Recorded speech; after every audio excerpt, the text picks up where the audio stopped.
This is my 2012 Kink Gap. Last time I had a 2012 Kink Curb. I haven't made a bike check in a while, so gonna make one because I got a brand new bike. We'll start from the front, work our way back. We got Mission Helix grips, Mission Barnes, or stock, I guess, I don't know. Mission Uptown bars, Mission coverage, Mission headset. Has gyro tabs on it.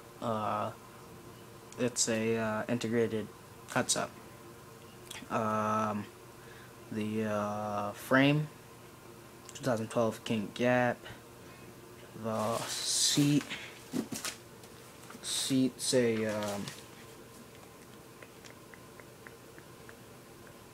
Mission seat. I don't know. Mission Transit 3-piece cranks, 25 tooth sprocket, cam C chain, alienation PBR, black sheep rim on the back, front alienation, black sheep rim, both sealed bottom bracket, let's see, and stock pegs.